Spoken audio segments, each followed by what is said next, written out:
So,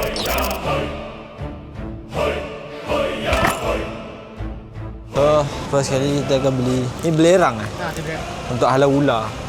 Ya. Yeah. Lepas tu tujuan utama tadi lupa. Lock. Heavy duty rope tu nak lock dia.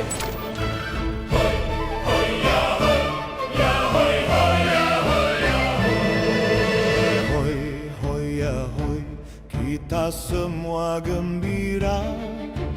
Hoi hoi ahoi, pulang dapat uang berjuta.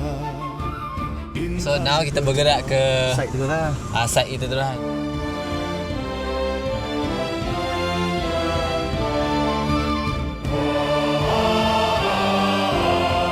Dia dapat tahu Abang Isra dah sampai. Jadi tadi Aiman bagi tahu Abang Isra kena follow dengan 3 biji kereta, 2 biji kereta.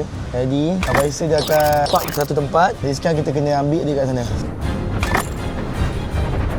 Right, so sekarang ni IMPT tu dia tengah bukakan sikit jalan untuk kita masuk ke dalam. Jalan ni dia ke bawah sikit. So Aiman tengah tengok dulu sama ada kereta kita boleh bawa masuk ke bawah ataupun tak boleh. Kalau tak boleh, kita korek je lah kat depan ni. Lepas tu kita simpan kereta kat dalam ni.